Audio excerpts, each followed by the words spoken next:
City Commission meeting to order. We'll start our meeting as usual with Commissioner Willis leading us in the invocation and pledge. Please bow your heads. Dear Heavenly Father, Lord, we come to you today, Lord, with a grateful and humble heart, Lord, and we're blessed to be up here representing our citizens, Lord, and we ask you be with us as we make decisions that are pleasing to you and in the betterment of our community and for our citizens. We ask that you be with all of those that have been and will be affected by the winds, and be with the personnel, whether it's city, emergency personnel, as they're out working in this wind. In your name I pray. Amen. Amen. I pledge allegiance to the flag of the United States of America and to the republic for which it stands, one nation, under God, indivisible, with liberty and justice for all.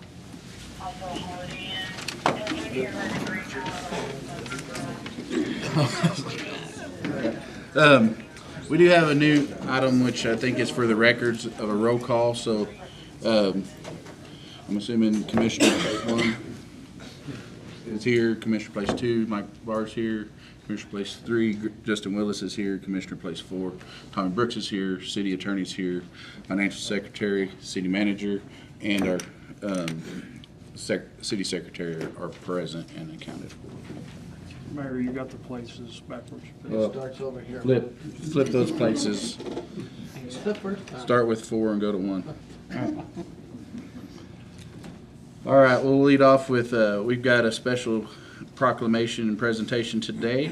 We've got the badge pinning for Officer Lorenzo Hatch and Eli Garcia. Chief? Mr. Mayor and members of the commission, thank you very much. It's always a great day when we can add to Dumas PD family, and so we've got 2 officers that we'd like to badge pin and swear in today. Lorenzo, if you can come and join me up here. Lorenzo Hatch graduated from Dumas High School in 2002 and went on to Amarillo College to study EMS and later becoming a paramedic. Lorenzo has worked in various positions within EMS, including field training officer, advanced practice paramedic, and a flat paramedic. Lorenzo comes from a law enforcement family. His dad's here. Brian, where are you at? There he is, right there in front of me. I'm a trained investigator. I know many of you. And he is a graduate of the 130th Panhandle Regional Law Enforcement Academy after being sponsored by the city of Dumas. And he graduated in March 25 as the class valedictorian. So you did very well. Thank you. And pinning on his badge today will be his father, Brian Hatch. So, Brian, if you want to come forward.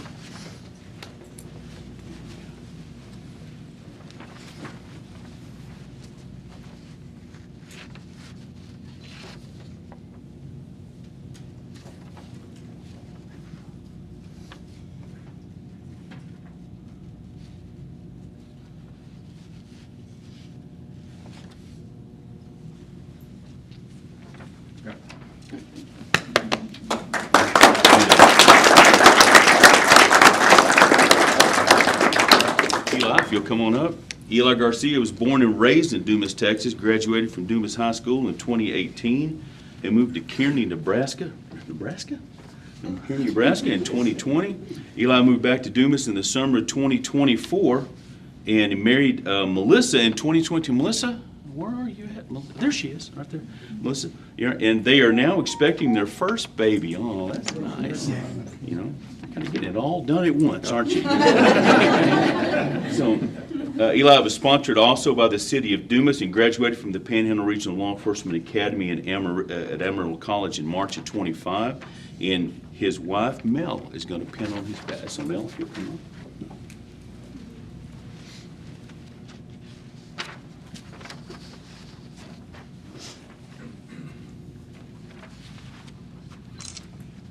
Chance.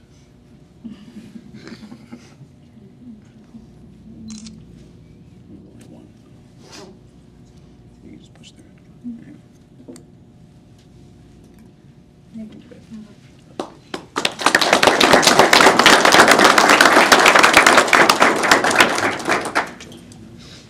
So now Judge Mullenax is going to come forward and she's going to administer the oath of office for both of you, Judge. Good morning. Good morning.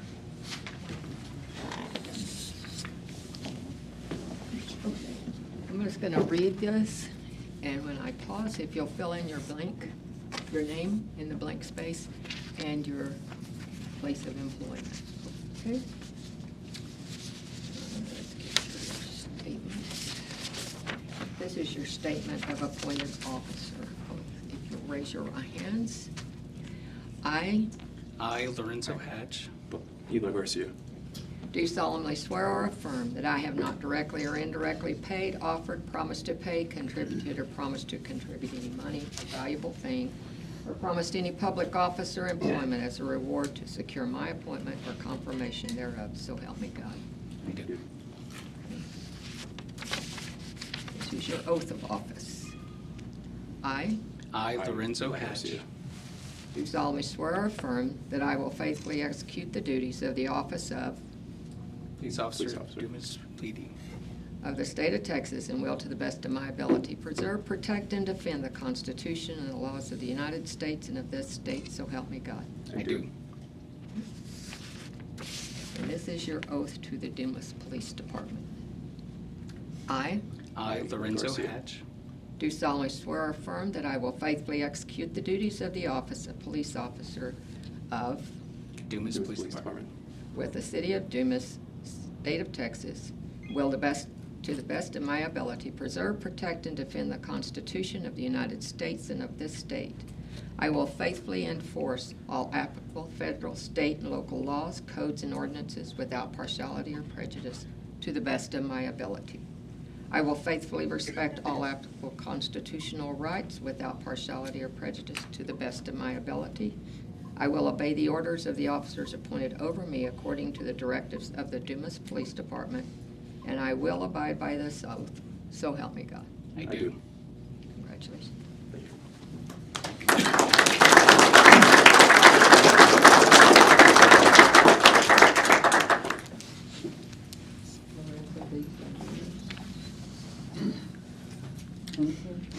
Okay.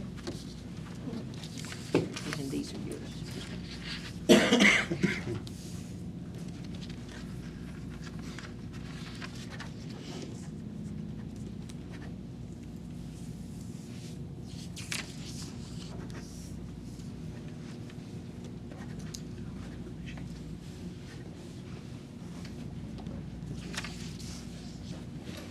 Congratulations. Welcome aboard. Congratulations. Congratulations. Yes, sir. Congratulations. Welcome aboard. Congratulations. Glad to have you. Welcome. Yes, you bet. Sorry,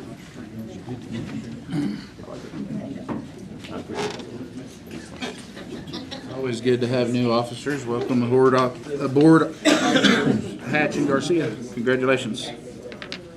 We'll move on to approval of our minutes. Everybody had a chance to review the minutes from the 4th of March. I'll make a motion that we approve the minutes from March 4th. And Pat, it's been moved and seconded that we approve the minutes from March 4th. All those in favor, raise your right hand and say aye. Aye. I'm sorry, who got the second? I'm sorry. Pat. Yes.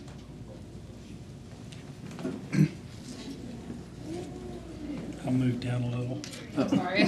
Sorry. It was pretty loud, I'm sorry. Item number 4 is to consider the items from citizens. So is there any citizens in the audience who'd like to address the commission about anything that's not on our agenda currently? No takers, any groups? All right, move on to the consent agenda. Item number A is to consider the approval of bills to be paid. Is there any discussion? Make a motion to pay the bills. Been moved and seconded that we pay the bills.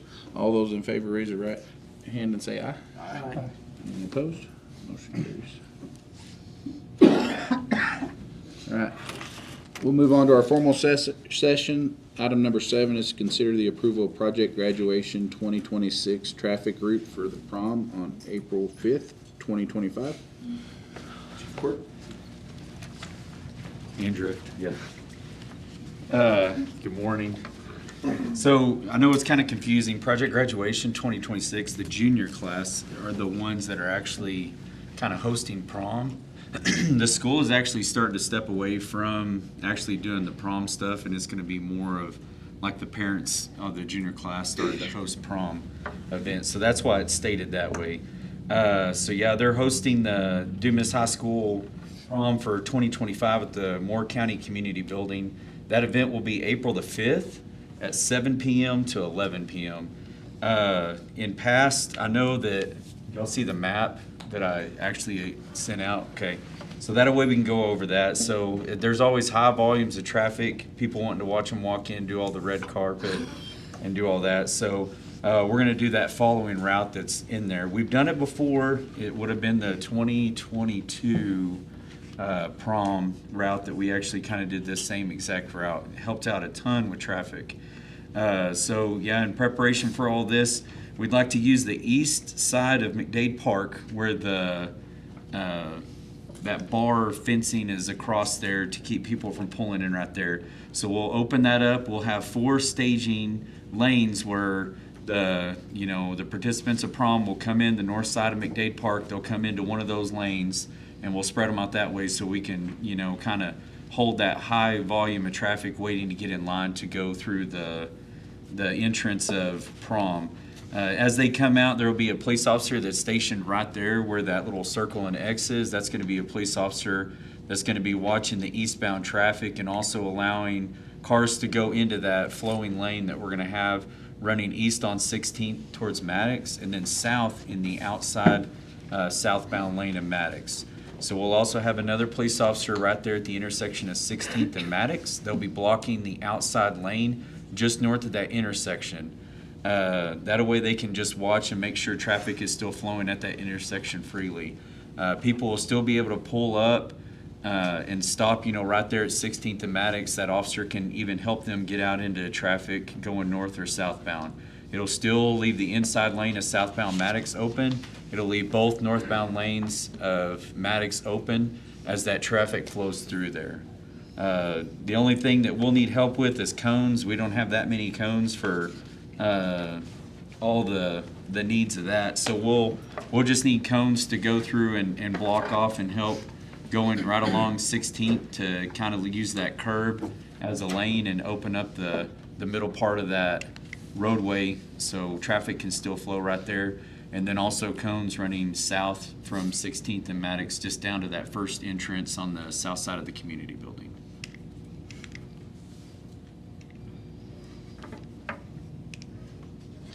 So where are they gonna go after they go down Maddox? They're gonna loop around and come to the community building? Yes, sir. They'll turn right in the community building on the south side. We'll probably have them kind of stay close to the building. We're gonna try to help with traffic because I know last time we were kind of coming around the parking spots that are there.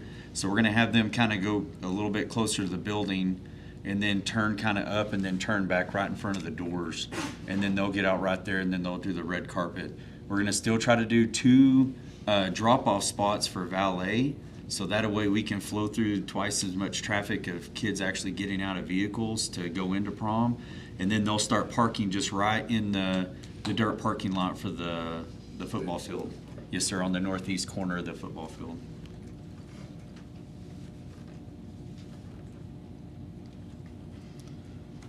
Chief Great. Pippin, I got any issues with this plan? No, I haven't seen it, but just listening to it, visualizing it as the chief was talking about it, sounds very well reasoned. And so we'll work with the chief and we'll make sure that we all, we'll make arrangements with Mr. Escamilla to get some Yes. cones. Would it make sense to block those lanes just for that time period that they're there? Sometimes it's like 2 hours to try to block all that. The first time that I ever had prom was in 21. And it was a nightmare. We had like 4 or 5 wrecks. The next year we diverted it this way and we kind of ran them through there. We had 0, knock on wood, we had 0 accidents with all of that and letting that traffic flow and using the police officers to kind of monitor that entrance of the students coming out of the park and going into 16th, because they can stop traffic east and west, allow those cars to kind of flow in, fill up that lane again, and then let traffic go east and west again and flow smoothly. Then north and southbound, we had a good time with that. It didn't plug up 14th and Maddox where the four-way stop was and all that, so. I'll make a motion that we approve the project graduation traffic route as presented. Second. It's been moved and seconded that we approve the, not project graduation, the prom traffic route as presented. All those in favor, raise your right hand and say aye. Aye. Any opposed? Motion carries. Thank you, Chief. Thank you, I appreciate it. Item number 8 is to consider the approval of Dumas Police Department's 2024 annual report on racial profiling. Mr. Mayor, gentlemen of the commission, thank you very much for the opportunity to come up and see you today. I have the 2024 annual report for the police department, and it's 32 pages long. I don't want to bore you with the entire thing. But so this year, one of the things that I wanted to do, and when we sat down to put this together this year, is I told them that I wanted to have one page, just one page that would encapsulate everything together.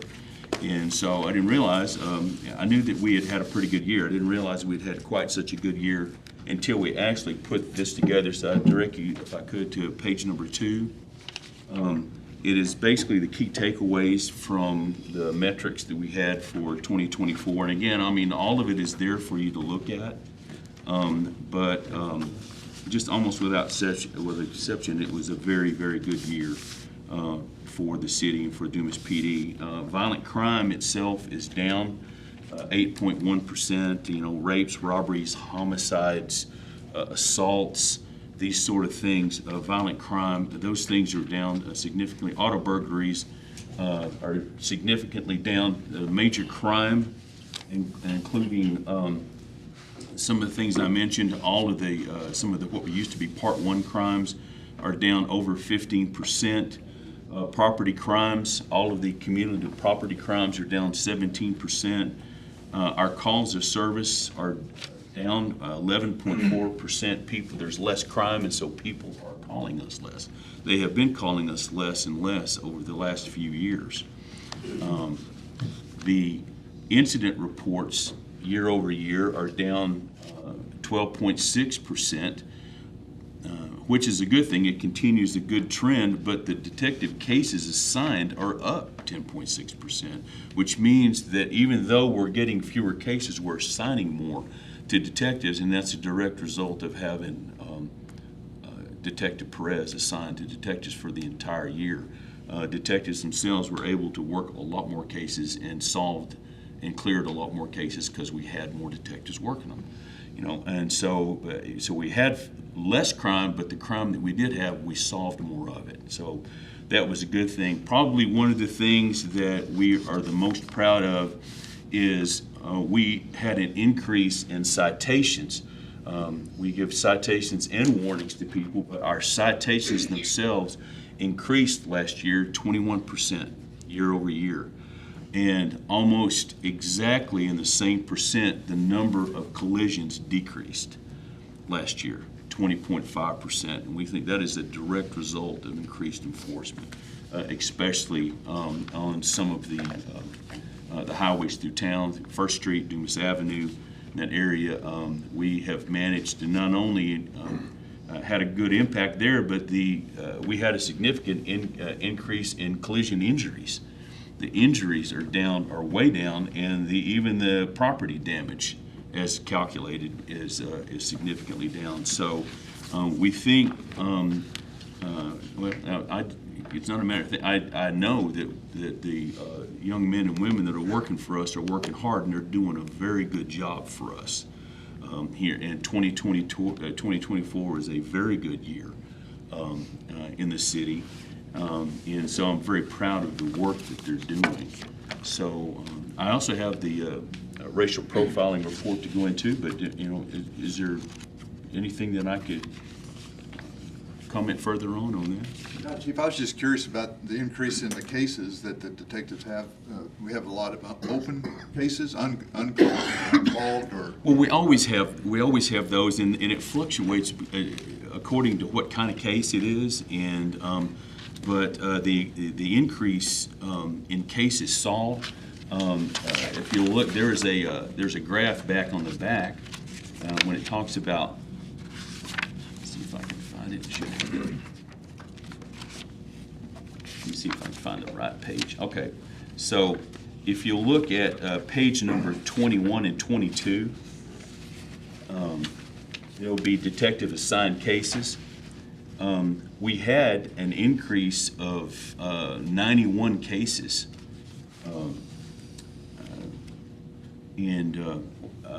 I beg your pardon. These are the actual cases that were assigned were 951 cases.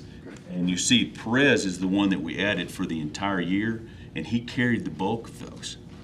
And so if you look at the next page, you can see how they were cleared, and then how many cases remain active out of those 951. And you'll see one of the things that went up, if you'll look at in 2024, you'll look at the number of cases that are cleared by arrest, which is that first column. And so there are a number that are being cleared by arrest. That's the most common clearance, is cleared by arrest. Some are unfounded, some of them are just suspended or closed. The ones that are suspended are the ones a lot of times that we can't make a case, or we have insufficient evidence to go further on, and we have to clear it, or inactivate it, or suspend it. There's all sorts of different words for it. Cleared by other means, people no longer wish to prosecute and whatnot. But by far, the greatest amount of cases were cleared by adult arrest. And so we were really very pleased with how well detectives worked.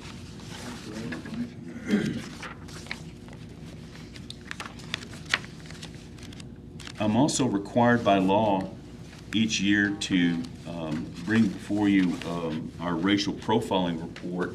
And it's very detailed. This is the report that I have to send into the state of Texas. The very last page of which is on page number 17, and that is the racial profiling analysis, which the state takes a close look at. These things, it's hard to put your finger on them directly, because at first blush, what you want to do is the first is they'll compare the demographics of the city against the number of people and the different racial makeup of the people that we stop. And it sounds reasonable until you start thinking about, we have one of the most heavily traveled highways I've ever seen, that I've ever had to police. 287 coming through town, and First Street, as we call it, in town, is very heavily traveled, and not only by people. Matter of fact, you could make the case that there are more people that don't live here that travel on that highway than the people that do live here.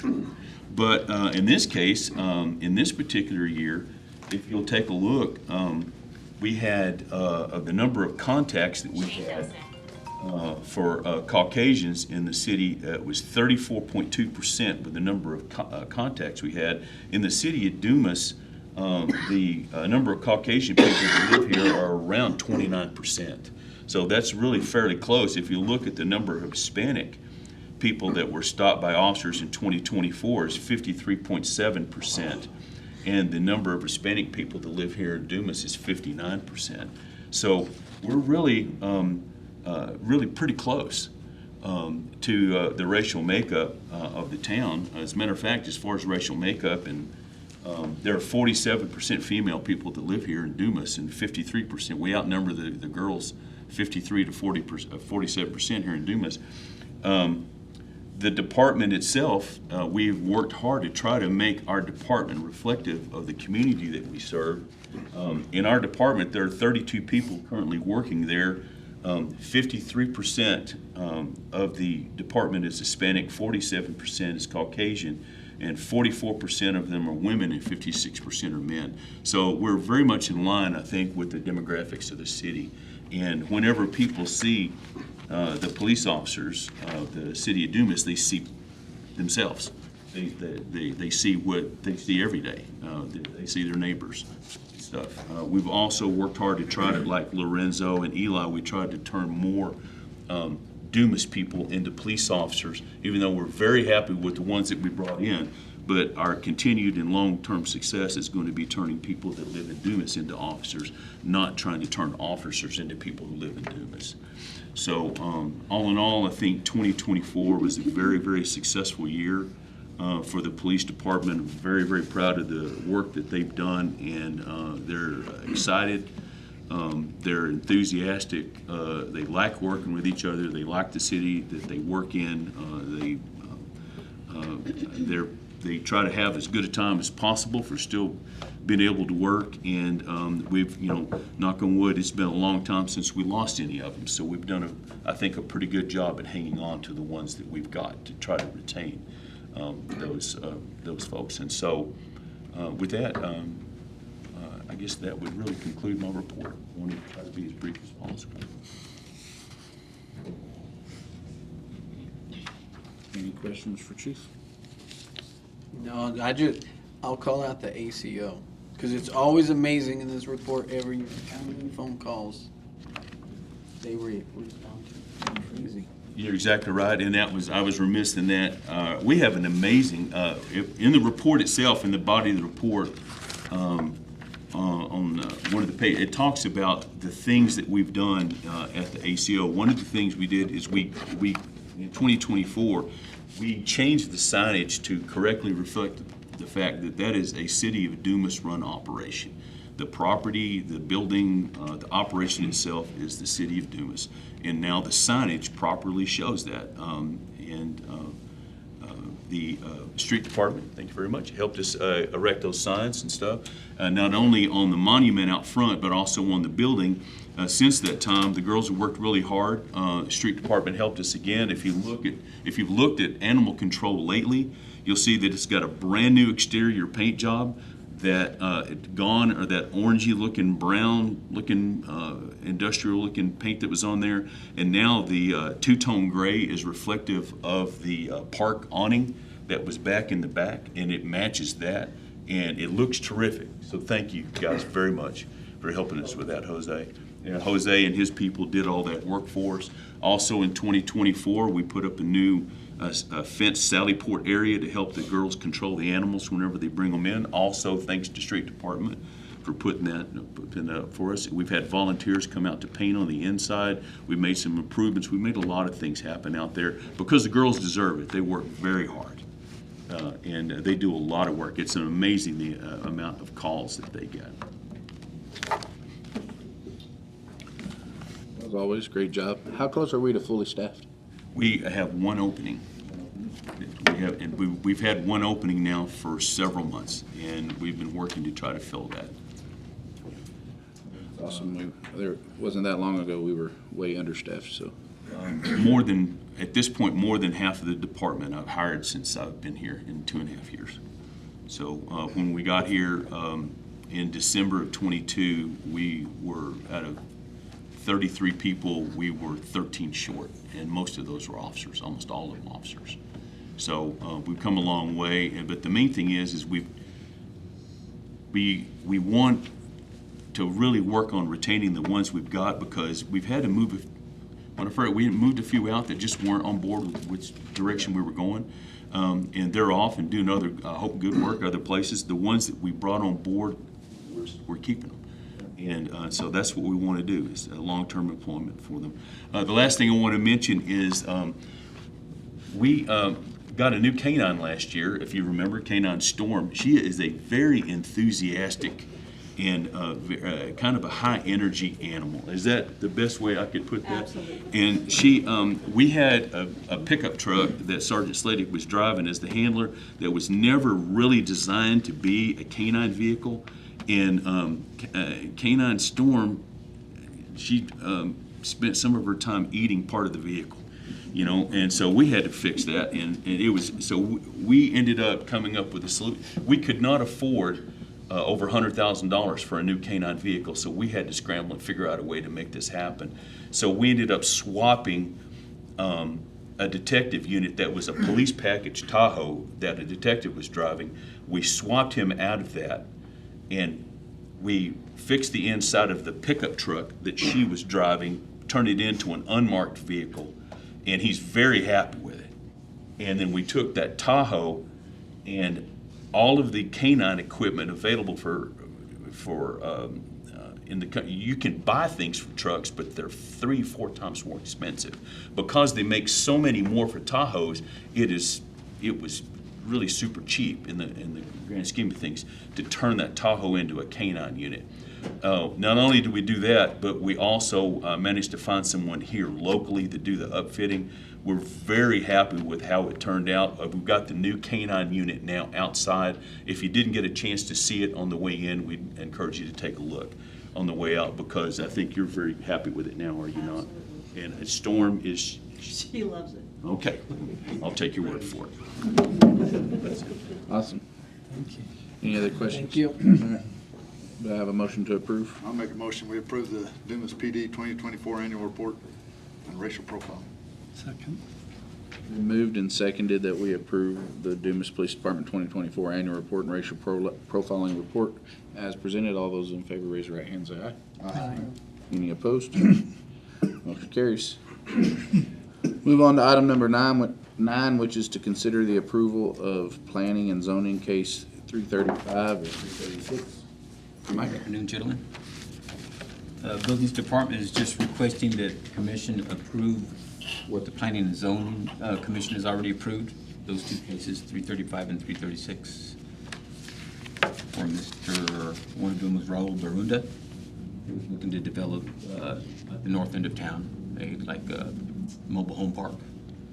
And another is a zoning change from ag to I. And that's at the south end of town, just south of Prime Building. Supply. So on the one south of town, Yes, sir. in this packet, it says that they were informed they would be responsible for the roads in and out. So if you look at the map, here's the question I have. So out in front of Prime, you have their parking lot, but then you have a secondary street, like an access road. And I know for years, it's been planned where that continued all the way down to the truck wash. Okay, yes. That's what I understand it as well. Okay. That was I planned. was curious if they understood that. I'm not sure on that. Other highway access But yeah, for tech stop and stuff. that I don't have an answer for. I'm not sure if they're aware of that or not. I don't believe it was ever mentioned in the planning and zoning meeting that the road would be extended. I agree, I don't recall it being mentioned either. It wasn't. I'm trying to imagine TxDOT would bring that up when they ask for a drive permit. Probably so, yes, sir. On the mobile home park, is there anything regulating what kind of mobile homes are gonna move in there? Their years, a year, and I don't recall what year that is, but I want to say it's 89, somewhere in there.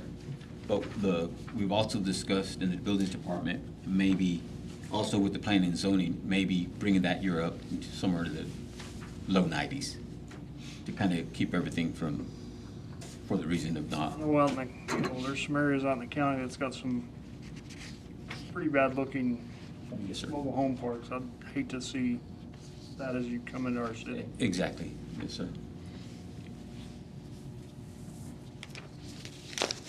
That one's, Yeah. It's all on.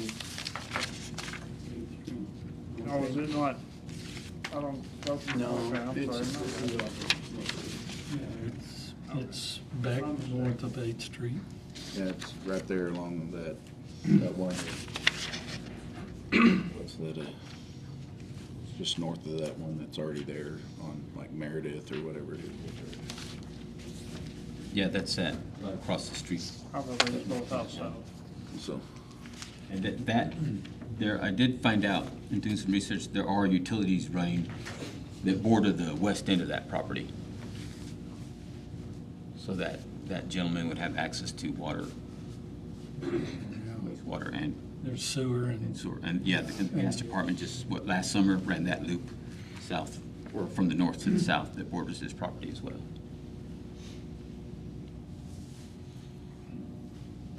Mayor and council, these, where these are zone changes, they will require ordinances to change the zoning, but you can give approval, but we'll follow those up with actual ordinances, because the zoning changes require ordinances. So we'll have to have 2 readings of ordinances in the future. We can do that in the next meeting. So is there even a need to vote today? We can vote to approve and then they can write up the ordinances. On that property on the south, is there any restrictions on what they, I mean, it says to commercial, so it could be basically created into anything? Yes, it allows for, let me make sure I've got the right copy here. That allows for amateur winding, bakeries. The list isn't real long, so I'll go ahead and read it. Bus terminals, candy manufacturers, coffee roasting, dance halls, electroplating, funeral homes, galvanizing, laundry, and storage warehouse is what they're wanting to put there. And wholesale houses, sales, office storage. So I'm guessing wholesale houses would be, well, wholesale houses, yeah, warehouses. Or sales and office storage. That's what that zone is limited to. Commercial fits all, Yes, sir. all those fit in commercial, okay.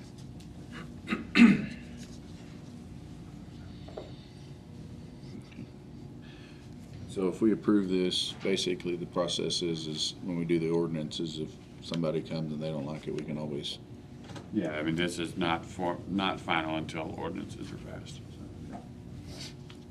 So, yeah, you can, or you could just wait and handle it when you get ordinances. So. what would y'all prefer? Or wait till ordinance. Wait until we get ordinances? Okay, so we'll just, no action and encourage staff to, and city attorney to write our ordinances up. Get back with the year of those traders for you. I don't have it off the top of my head, but I'll get an answer for you. Thank you.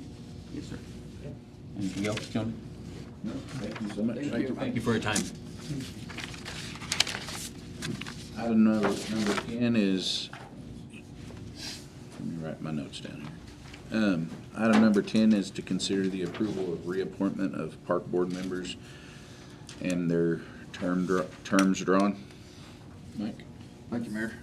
March 13th, the Park Board met, and 3 members were up for reinstatement. They're all want to continue, and so I recommend that we approve in the way of a motion that we reappoint Chairman Ricky Casanova for a 1-year term, Board Member Brandon Cox for a 3-year term, and Board Member Bart Lamberson for a 1-year term.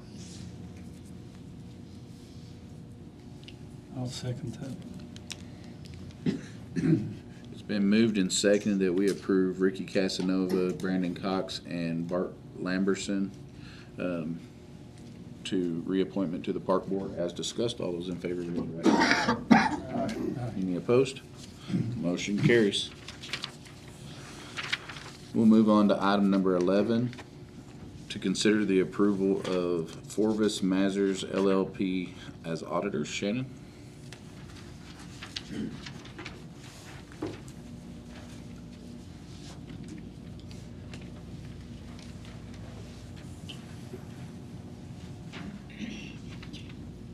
And All we are doing is asking for permission. Sorry, I was moving to the page. That we go ahead and move forward with Forvis. They quoted, I think, 65,000 last year. They moved up 75,000. We are currently working with Debbie Reed. I don't know if any of you know Debbie Reed. She's a financial, kind of like a financial advisor that's helping us do the reconciliations. Forvis is the one that recommended Debbie to us to try to get moved ahead, so we can't even work on the audit until the reconciliations are done. So as of Friday, we had just a few things left to finish up the finance clearing, so probably by the end of this week, those will be caught up, and then we can work on scheduling the audit with Forvis if that works for everybody. I think it's just gonna be easier, since we already dealt with them last year, and Debbie has dealt with them, that we can move forward with getting caught up, do the audit, and then they can help us make any adjustments or changes that need to be made within the finance department or the processes and what we're doing now. But there's also a chance it goes up, just like it did last year. If we need to, they are required to be there longer or more, but I don't know that that'll be something that happens, being that they kind of know what they're getting into now, because last year they jumped in and didn't have any idea what was going on. So it took a lot more digging into things and that kind of stuff. And now also Karen and I know kind of what to expect, and I think it will cut down on the amount that it will cost for us to move forward with that. Did they give an explanation why they went up 10,000 this year? I think for just the purposes of the length that it was, and instead of going low, and, because I think we did 65 and it ended up costing us like 80, and so they kind of went to the middle just to kind of average out what that was, so there wouldn't be a big shell shock win if they needed to do extra. But I think the amount of time that they're gonna spend on it will be much less than it was last year. But they're on a time crunch to get it done before, and so which I don't have a problem with Forvis, they did good last year. Are we starting off, are we gonna be ahead so we're not so far behind next year? Yes, and what we're, after the audit, it'll give us a better picture, but going into the audit, we're understanding what we're looking for and trying to correct before next year's budget. Debbie has worked for the city back in '23. We had a long discussion of getting a clear picture of the city, and of course, that would reflect in next year's budget. We're actually going to start the budget process and working with departments and training, having a thorough understanding of the budget. Also, it's an initial meeting that we had is we discussed budget authority. That is the appropriations that you approve. Majority of their budgets are housekeeping, maintenance, and wage. It is one of those, the understanding going forward, and that's why you'll see your agendas will pick up is, yes, you approve a budget, it goes forward, but this is a forecast for 18 months. It is sitting there saying, and things do change for the city. With that understanding is those items still, if not for maintenance or housekeeping or wage, those need to be brought to the commission. That way, we're on the same page as we go forward, should something change. I agree with that. I just want to make sure, because theoretically, we're supposed to start on October, November, after we get budget approved for September. Here we are in March and just starting, and I think we've got to have everything turned in, like in the audit, it's supposed to be there already. What we turned into the state is September 30th, and that is a finalized budget. They will base property taxes off that. But doesn't the audit have a deadline to be done? The audit is really open. It is one of those that, yes, the more time you allow between the audit and your next year gives you a clearer picture. But this in coming in is to get it done, yes, we need to, but we have to reconcile so they can. This will be done prior to. They will spend with us, I roughly have seen a week, maybe two, and then we'll prepare that report, the audit, for the city and for the city commission. So there is plenty of time before, but we usually looking at is your approval will be somewhere in September. So that way we can get it. There is requirements by the state that we have to notify and put that to the public in case there's public comment. But it is, we plan to be well ahead and start really working on, and you can imagine in July, we'll probably start our work sessions with that, and then, posting that well ahead of the time. Which in that's for the September. budget. I'm just talking about the audit. Well, and I mean. And so, yeah, the budget we gotta have done, and there's timetables there, but the audit, I just wanna make sure, cause last year we talked about reconciliation, and this year we're talking about reconciliation. And so, is there a process in place So we to originally not had delay Carol and- audits? Carol and Dawn helping us with reconciliations, but then Ray decided that we didn't need their help anymore. And so we stopped helping us. And then Karen and I started working on some of the reconciliation part, but there was lots of stuff that we didn't know or that we didn't understand. So moving forward, we talked to Forbes and asked what was the best way to address that. They said to get with Debbie. So Debbie's working on them now. We are to September, October of '24. That's what she's currently working on, just those last 2 months. That will get us where we need to do the audit.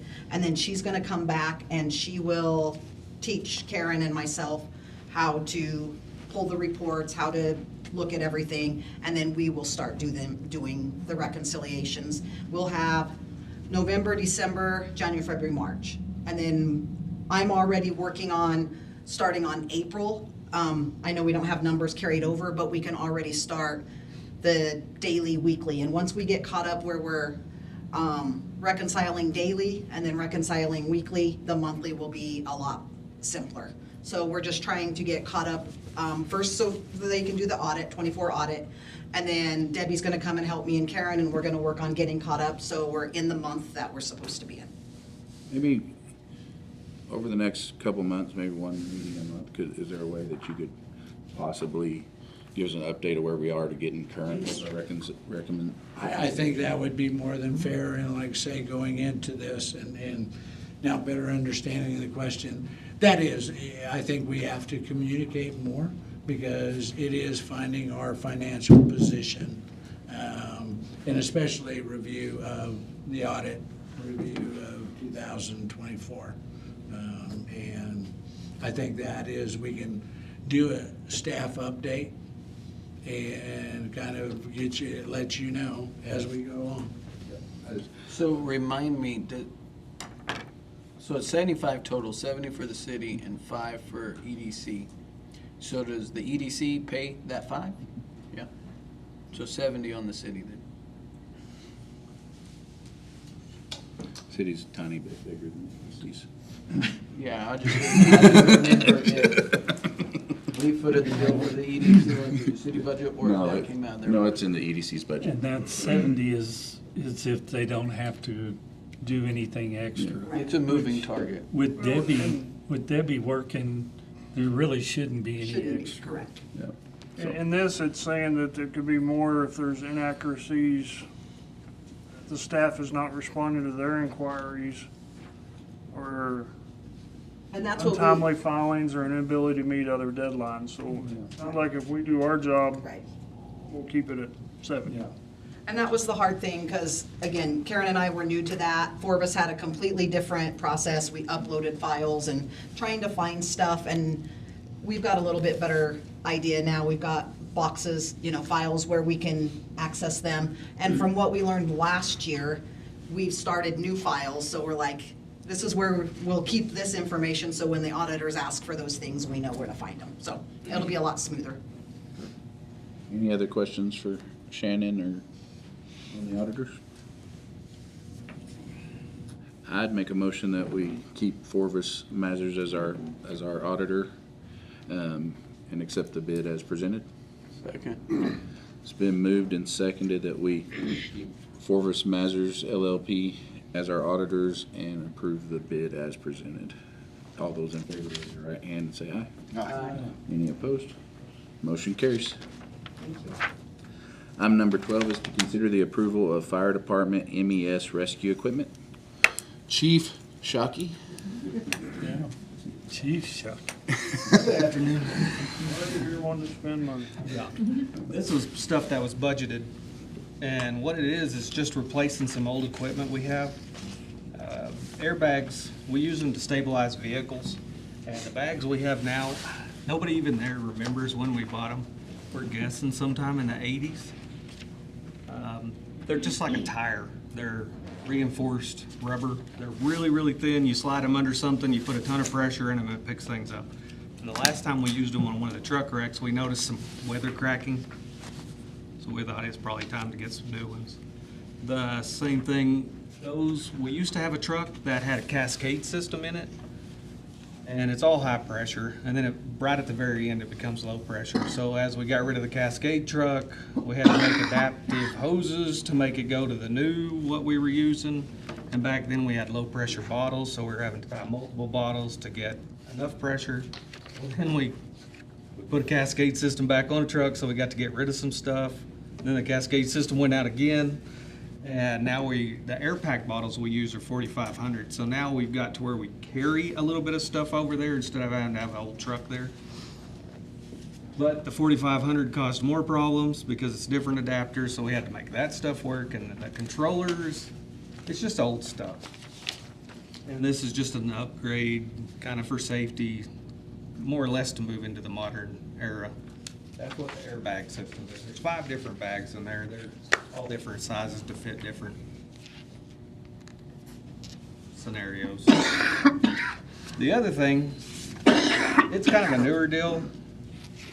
These are called Mighty Struts.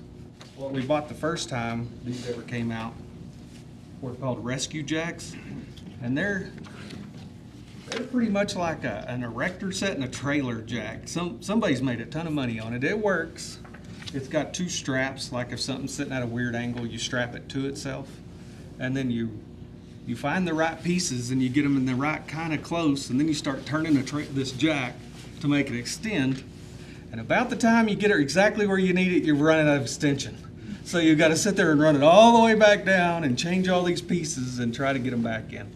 And the new one, it's got just a few pieces, and it extends and then extends again and then extends again. Each extension's got a weight limit on it. But if you miss that one, I don't even know how you miss that one. You're going to find it in there somewhere. It's lots. It's like 9 foot of extension, I think, is what it turns out. And the whole thing is, I think, like a little over 3 feet in space. And the ones we got now broken all the way down are like 4.5 feet. So we'll gain a little space in our trucks. And it's battery powered, so you just hold a button, which is nice. The way the old set was, it typically takes 2 people to set them up. This one, we've done it with 1. So, MES is I can't say he's local, but he comes by a lot. So we know we're gonna have good service with him. Do y'all have any questions on any of that? Was there any price comparison with any other supplier? Rescue Jack is still out there, but it's still the same stuff. And then we've looked at some others. Everybody wants you to use their own battery. So it comes into this. Here, we'll sell you batteries. Now you got to have another battery charger pack, and then we don't have room for all that. MES is the one that uses Makita batteries. That's what all our rescue tools use. Everything we use on the truck is Makita brand. Is that right? No, it's Milwaukee. Milwaukee brand. And like our jaws, spreaders, all that still uses Milwaukee. I mean, we've got probably 10 batteries, so we don't have a problem. We didn't want to, they're literally the only one that we found that's using that battery. So that's why we kind of went with them. And then when you buy from them, you're stuck to your area's distributor. So wasn't really a way to get a price from other people.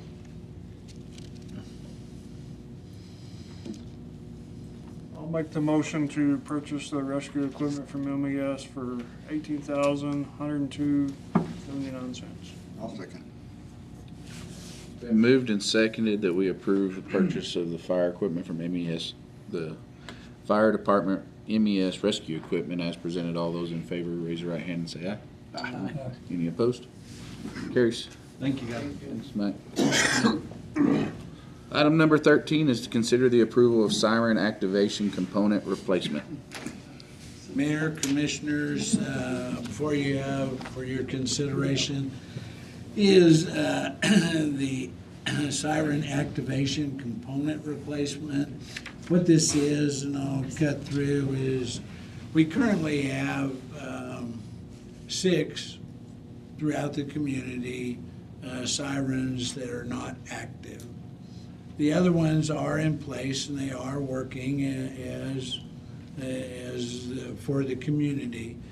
These 6 would, based on the wind, which I've learned in Dumas to lean forward every day so I don't fall down. Anyway, this 6, if replacing the component, and that is in the amount of $14,193.46, it will, that comes with the installation, it will actually add to our warning system by activating 6 more. Currently, they're not activated and basically not useful. So this enhances our warning system. It is, you know, of course, controlled. We can turn that on and off, but this will actually make it heard by a far greater portion of the public. And especially as you're aware that when that siren is in the wind and direction, it'll muffle that. So this is just basically to improve for the future and have the most possible warning system for the public. It is, like I say, we did look back. This is a new appropriation. It was not, we don't have a line item or a balance. So looking back there wasn't, this would be a new appropriation, but it will enhance our system for the future. So if there's any question, I'd be glad to answer those. The delivery time? I will, and like I said, I think is very close to my understanding to the time of order. Just receive it. These are not, I guess, for what they do, these are not uncommon special components. So I think once they receive within, if it does, that should change. I would be glad to bring that back to the commission. I just think we're getting close to tornado season. I think Yes, sir. Protection of the public's. And, you know, this, like our system, there's other things that it can be used, you know, like I said, is if we had to, sad thing is you want people to understand when you hear it, there's a threat of a tornado. But in emergency case, that can always be looked at, informing the public that should we have a fire event, not to say that we would use it, but because that's becoming more prevalent,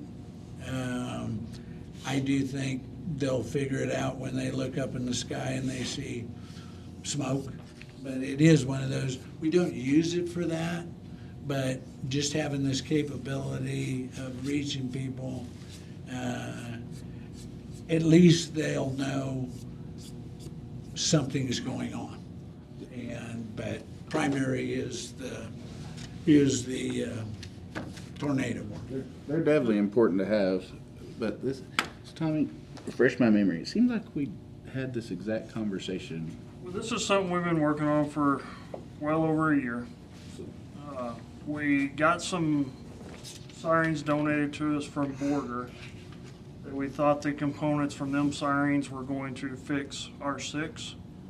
And that's why this is so late in the game being brought to you. However, the components that we got from Border were about the same shape of what we currently had. It was not going to work. So, I mean, when we got them with our radio guy or our siren guy, Omega, and he looked through them, he goes, this is not what I thought it was.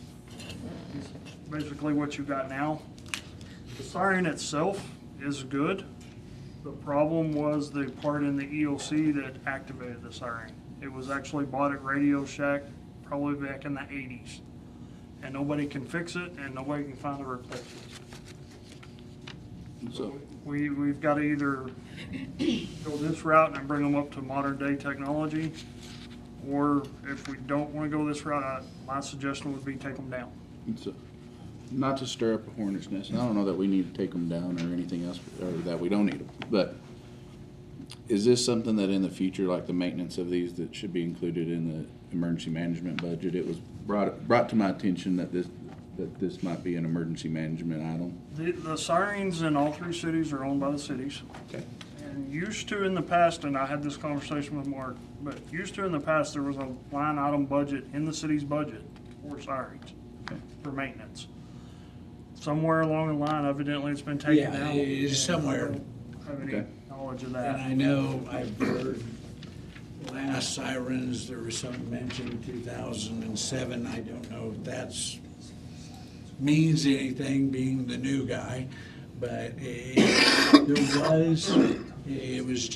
wasn't placed in, and I noticed during the transition period, it wasn't placed in the 2025 budget. Maybe that's something we look at budget time this year, is putting a line item back in there for maintenance on the sirens. Yeah, it was brought up. I thought it was a good question, so I figured I'd ask it. But the sirens in all three cities are actually owned and maintained by the cities. Okay. And that just keeps you from paying for the sirens in Cactus or Sunray, and vice versa. Oh, we'd rather the county pay for all of them. So. I love the county guys. County don't even have any sirens. So, anyway, So if approved, where would these funds be brought from? that was the question. If approved, where would they be? What? Where did they come from? Where would the funds come from if approved? We'll find it somewhere, like I said, but it is because it's appropriation. It's not a line item that we can go to in a balance, but it is one of those that, with the flexibility somewhat of the budget, we'll have to find it somewhere within the budget to cover it. So with, just y'all are working on reconciliation and everything, so what I'm hearing is that staff feels that we have the wiggle room We'll find the wiggle room, yes. and comfort level. Well, with that being said, I'll make a motion, we approve the siren activation component replacement. I'll second Okay, here we are. It's been moved and seconded that we approve the siren activation component and the budget amendment as presented. All those in favor raise their right hand and say aye. Aye. Any opposed? I'll abstain. And one abstention. Pat, Mike.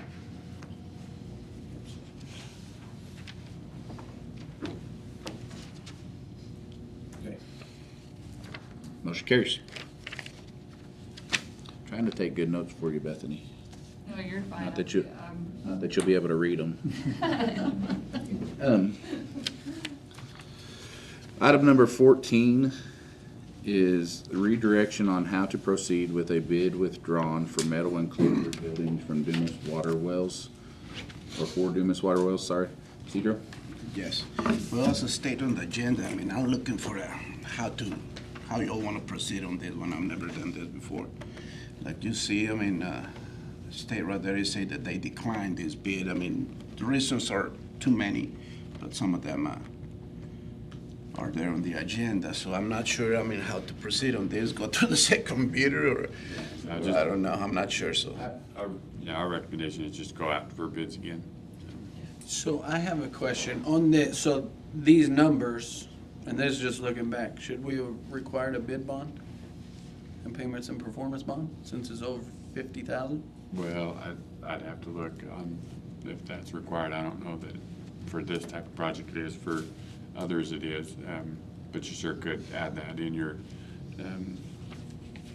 when you go out for bids again. That's to protect us From this situation, yeah. From this situation. So explain to me, I didn't understand what happened, why'd we have to pull these bids? Yeah, just the one that y'all approved. Came back. Yeah. Oh, he came back declined and the said, bid? Just kidding, Yes. I don't want to do it. He declined to accept it 3 months after, 2 months after. Whatever. yeah, he's been telling me, next week or next couple of weeks, attaches the decline letter catch it, so we can read, I mean, Not enough people, availability. I mean, they used to, they've been, Jobs. they're working pretty good with us, but in this case, I mean, I don't know what's happened, but I'm a little disappointed, but Well, I saw they pulled back. I just wanted to make sure it wasn't because there was some regulation or something that we didn't pay attention to. Okay, but, I mean, council's recommended we take it to a new RFP. okay. So do we want to add bid bond and payments and performance bond? I mean, you're looking at $100,000 project, basically. What would be your recommendation on Don't that? have any problem with that, so. So so the bonds are set up at dollar amounts, but I mean, different people's bonds, 2 to 4%. They just add it on there. We can add it, they'll consider, and like I said, if they can't secure that, then It's one way Not you know you're creditworthy. getting reputable Right. people yeah. bidding your jobs too. Yeah. No, I mean, it is if, should they fall, which you're aware of, that to contract with us, they gotta have like basically the $1 insurance. bank will come in and finish it. And we require Just that. insurance, it's not really. Not a work bond, but, so, I don't have a problem. But with you it. can, like in this instance, you could elect, I mean, you could forgo it and give it back for good reason, whatever, but you have a little extra teeth in the deal. Depending on their creditworthiness, it's 1 or 2%. It's very low, but like I said, is nobody's gonna take a chance on somebody that is not credible. But it is there for a safety net that gets this done. I don't have a problem with that. I don't think there's anything we vote on. It's an RFP and adding that bond to the RFP and bring that to us. All right, we'll do that. Thank you very much. And if y'all think of something else you think we need to add to that, let us know before they get back to us. Or they get deep in it. Consider approval to, number 15, consider approval to post request for bids on filter media replacement for aquatic park pool. Afternoon. So, yeah, if you look at the agenda packet, I've got all the specs written down, and we went over this during budget. The aggregates on the sand in our sand filters, it's been breaking down over time. We're at about the 8-year mark now, which is the time frame that they're scheduled to be replaced. And I've attached the quote that we kind of built our budget off of this last summer to give y'all an idea of what the expenditure is going to be for, and then a copy of the public notice with all the specifications of the filters to be posted as well.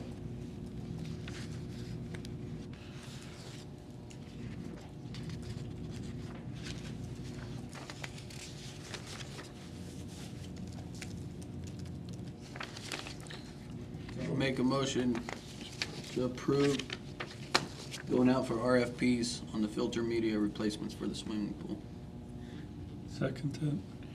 It's been moved and seconded that we approve to post request for bids on filter media replacement for aquatic park pool as just presented. All those in favor, raise your right hand, say aye. Aye. Any opposed? Motion carries. Thanks, Tom. Yes, sir. And then last is to consider the approval of post request for bids on slide resurfacing at aquatic park pool. And this is just the exact same, but for a different RFP. And once again, I've attached the quote that we built the budget off of at the back, and it kind of helped me with the specifications to put on the RFP as well. When was the last time those were gel coated? I don't think they have been gel coated since they've been constructed. We polish them every year, so they get. We approved something. When I first got on the commission, That where, and it was supposed to be over 2 budget cycles, and then the company that came in and did it, all of a sudden they did both slides at one time versus one this year and one next year. it was like Within the 8 last years. 8 years. It was right after I got on the commission, because I remember asking when we. It was within 6. I was here. Yeah. So is that the lifespan? I mean, So in that quote, there's actually a lifespan in there.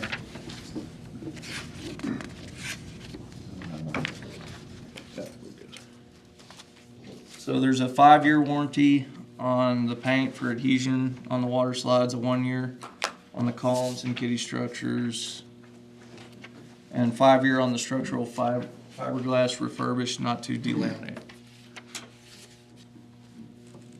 2-year on gel coat. but then you have an option to extend the warranty to 5 years with yearly maintenance. Maintenance, But that's which- them doing the maintenance? I'm gonna assume so, yes, because that's through their company, but this is the company that we do use for our maintenance plans every year.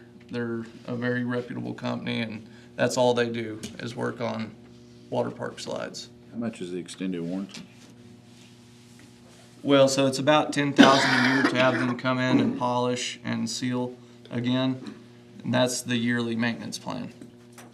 Okay. It's not just a one. But you guys do that yearly. That part. It's built into the budget for the slide guys to come in and do that. So they come every year. Yes. So with where we're at right now, date-wise, with like the filters, by the time we go out to RFP and all this, get stuff back, all this would be complete? Before Well, this- the RFP will come back the 15th, right? I think I have that in the, that's when y'all can approve the bids that have come in, is on the commission meeting of the 15th. And then we'll bring them in, and then their scope on this company is about 10 to 12 days of work. They'd be able to get on it right away. Yes. So we would be good for May. Yes, for the season. Yeah, because they can't, we're getting close to where they could start, but, you know, with that gel coat and it being outdoors, they don't want to see any temperatures, I think, below the 40s before they want to start anyway. Or a dust cloud. And we That- allotted in the budget what that quote says, that's what we used to. Yeah, that's what I built Put in the the budget off of. So if the RFP comes back more, we're in trouble. Well, no, I still, because that gets tacked into the swimming pool repairs, and which is in there, the budgeted, or my budget number in there. We've got more money in that.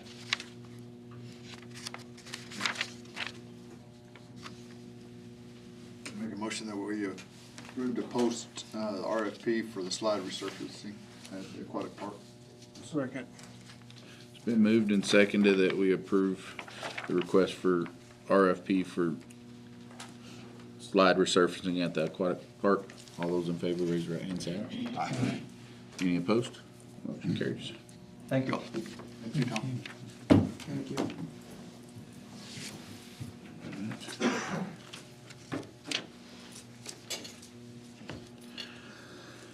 All right, some new,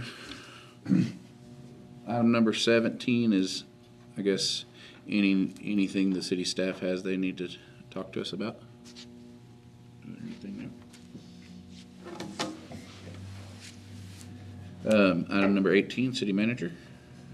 Yes, Mayor Commissioners, first, thank you for getting through our first change.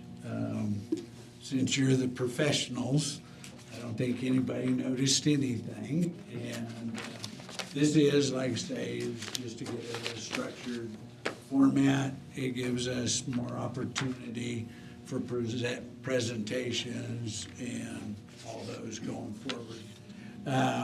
This is the part that I will, if there's any updates or any information, I would relay those to the commission and, of course, to the public.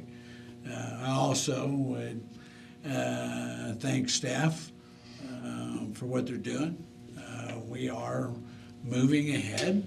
There is just to let you know, Tom and Jose have put together a workday on the 24th at 8 o'clock, and that is at the JBS field.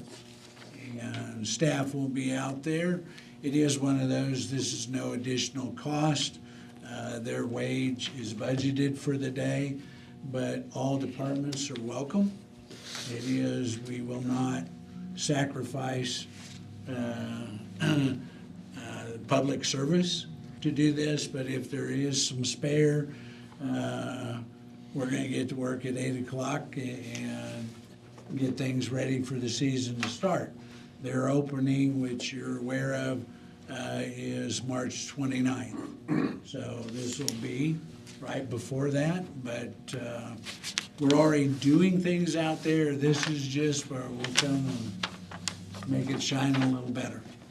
A lot of things are going on in the city as we get ready for the the season coming, but staff is taking in consideration, time is short. What we do in several discussions with staff, come fall, we're gonna be very busy. Winter is going to be probably our busiest time going on. When it comes to spring, we'll have that stuff done and enjoy just maintaining throughout the summer. So a lot of things are going forward. Staff is very positive, and I thank them. Got a lot of great ideas on improving public service and being very efficient. So that's it for the city manager. If there's any questions, I'd be glad to answer those. Appreciate all you're doing. We'll move on to item number 19. Items from Commissioner. I know Commissioner Sims had something he wanted to. Well, I just wanted to kind of update the commission on the water project that we've been working on. We are getting ready to camera 6 wells. We had to pull the pumps on Texoma and out at the golf course, and those pumps have been pulled. Texoma looks very promising with water. The golf course, the well they pulled out there, doesn't look quite as promising, but we can always hope. I would like to add 2 more wells to that camera, to that being cameraed, because number 10 well at the golf course looks very promising as far as water in that hole. I'm not sure about the southeast corner well that's been abandoned over there. I'm not sure about it. I've just got some information that that it's a possibility it'd be a good one to look at. So what well number is that? It doesn't have a number. We'll have to get it to just the southeast corner of the golf course. Over there. And we have a bid to clean all our above-ground storage and towers as far as water storage. The bid is $252,000. That would be to where they would repair anything. It would bring everything up to state qualifications on our water storage. They would also go inside, they would clean all the tanks, remove any sand, look at the inside, repair anything inside, the coating inside if needed. And I'd like to move forward on that bid because it'll be under this water project cover. I would also like to, for some reason, we didn't get a bid on the Texoma tank, that 500,000 gallon tank over there. And I'd like to, when this company comes in and starts refurbishing these tanks, I'd like to get a bid on that and add that to the project, because between, there's 3 tanks we don't use right now. There's actually 5 tanks we don't use. On 5th Street, 5th and Maddox, there's 2 large tanks and 2 small tanks, and at the Texoma Park, there's the 1 large tank there. And we don't currently have those in operation or in usage. That would give us another 1.2 million gallons worth of storage, if we put those tanks back into operation. So that would help us out tremendously, especially if we were able to refurbish, 6 or 8 wells. We could use that storage. We would also go in, it's been mentioned, the line between the golf course and Fifth Street over to Texoma. It's been a question what those lines look like, underground. We would probably go in and pressure test those and see if they could be, if we had any problems with them, we'd find out real quick. So that's a recommendation that I'm looking at for that. And of course, these are going to be in steps. We'll camera the wells, see where we're at, then we'll move forward with the tanks, then we'll move forward with the checking the lines. There's also, we have 5 big Moline engines out there that have not been used for 30 years probably. I don't know. I don't know that they've been used since I've been here, and we've been here the 32 years. And 3 of them are probably so old that they're not going to be reusable. And it's been brought to my attention that maybe we donate 1 to the museum for a display. These engines are that old. And there's 2 of them that's a possibility that could be used. And Harold Graw has given me some interest on wanting to use them for parts. They've frozen and busted, and they're just going to be worth whatever parts they could get out of it. So I would like the blessing to negotiate something with him on at least 2 of these Moline motors, just to get them out of the way. Would they not have to go out for bid? If they're surplus property, I don't know if you have any surplus, that's just under policy, there's no applicable state law on surplus property of the city. But any actions from this will just have to be at a future meeting, because there's nothing. Right. Action. So on the pressure testing of those lines, so is the city employees doing that? I think we could do that. It is learning our capability, and we're going forward, and like the commissioner, we're learning new things every day.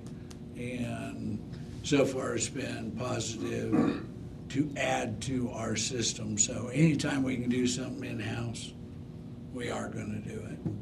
So what about like the cleaning and all that? Has that went out like RFP wise? Or we just have one bid from one Yeah. group?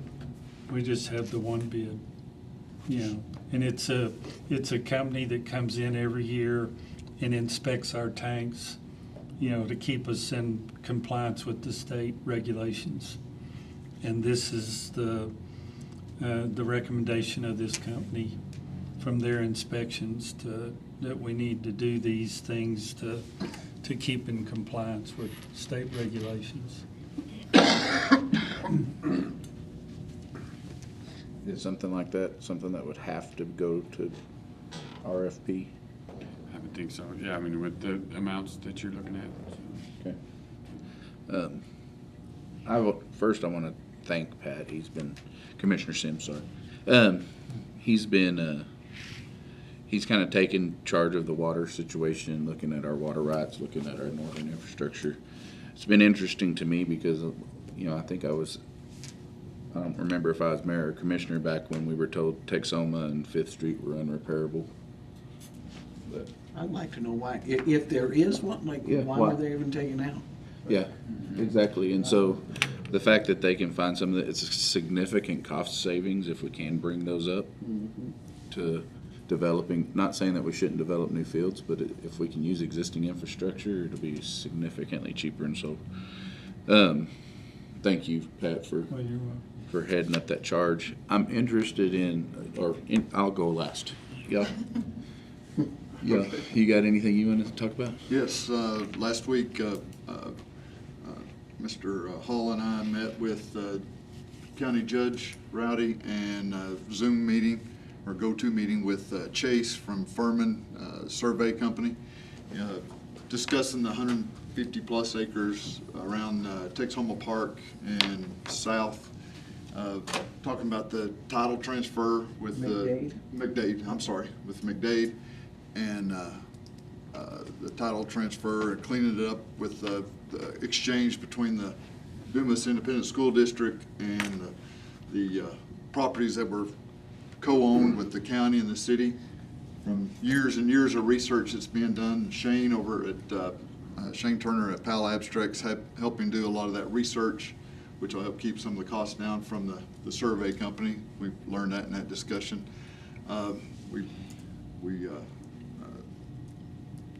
Judge Rhodes told him send them the bill. We offered that we would do that, but anyway, we'll bring that to the commission and probably split that cost or whatever it takes to get this wrapped up. But we told the survey Chase that we were interested in getting this done quickly. School districts ready to move on it. They can't do anything, any improvements to the properties until they have a clear title. So anyway, that's all I got with that. Justin, you got anything? I'm good. Tommy? Two quick things. Okay. Friday morning, 6:15 a.m., we had a fire. The winds were already roaring at that time of day, surprisingly. But I wanted to commend Shockey and his team. They managed to get that fire contained and saved a lot of homes that morning. How they did it, I have no idea, but Just good. I've been a fireman for 19 years, and with the winds that we had and the fuel that was out there, I don't know how they stopped it, but great job, guys. I did want to say that. Second thing, just real quick, water supply out in the county is scarce. And when you're bringing trucks all the way back to Dumas to get water, it's kind of crazy, but I was asked or approached yesterday. Paul Jenkins has 11,000 gallon tank that he would like to negotiate with the city on making it a water supply for the fire department. Previous administrations didn't want anything to do with it because of who he was. So I don't know if you and Shockey can maybe work with him on that and maybe look at that as a good water supply out in that part of the country. Yeah, that's one of our whole areas where we don't. We used to in the past use it. I know Paul's reached out to me and I presented it to two other people in it. But we've used it in the past out there, so it's not that big of a switch. And Paul's offered to work with us on cost of the water and different things. I mean, he drains it in the winter, but keeps it full all summer. Uses it to water his indoor arena, I believe is what he said. But it's 11,000 gallons, it's 2 tanker loads anyway. Any type of water is good. Yeah. So that's all I had in there. Okay, perfect. So thank y'all for all y'all have done. Tommy, Mike, Justin, Pat. The citizens don't get to see what the commissioners do in between the meetings, but I can promise you they stay extremely busy trying to take care of the city. I'm really interested in this. First time I've heard it. What'd you call it? Excess property or Surplus property. surplus property? So I've had I don't know how many calls about hay equipment and stock tanks and all kinds of stuff that we got on this new property that we own. And so I assumed we might have to take all that stuff out to bid or put it in an auction or anything else like that. I don't know what that process is, but I know we can't do anything, but if y'all can look into what that process is, it would sure save me a lot of, or month or so from now, I won't get phone calls, he'll get them, but it'd save a whole lot of phone calls to the mayor about what we're doing. Yeah, I'm already getting them. So I don't know if that would be helpful because they're little bitty nonsense things out there, and so whatever works works there. On the tanks, is there a way we can get a bid to paint that one great big huge tank that is there a way that we can get a bid to paint that big tank on Fifth Street? Or look at what it would take to. I mean, there's people out there, we can put it. It's one of the few things left in town that the city owns that looks like junk. Yeah. You know, We can put that. great big tank on Fifth Street. Fifth and Maddox. Yeah, that all the paint's peeled off of it. Those are It's included half in that silver. right now, Is right? that included in Actually it? have a bid. So when it sends Okay. out the RFP, that was included in what they quoted? Well, actually, it was a different company and they just came, no, it wasn't. It's It was the same $100,000, the paint job for that inside and outside, but it's different than what he was asking. The 250 is just to comply, because this company come every 5 years, or we have to do something on our tanks and something like that, big inspection every 5 years. And when I call over there, I mean, we find out that new regulations come and we have to get in compliant with all those water tanks that we got. But that one is one of the things that we have to be done with the water tanks, but it's different than the 250,000. If we can look into it, I mean, if it's too expensive, it's too expensive, but I get a lot of calls about that tank as well. Actually, I mean, we can put them on the project, sir. I mean, we have to paint those tanks for sure. So, And I have the It's bid. about 112,000 or something. and like I said, if it's too expensive or it's not something we feel like it's worth spending money on, then at least there's an answer to it. Those are, I'm sure there's plenty of other things I should say, but those are two things that come to mind. We'll move on to item number 20, which is, we don't have an executive session. And so item number 21 is what we've been all looking for, is adjournment.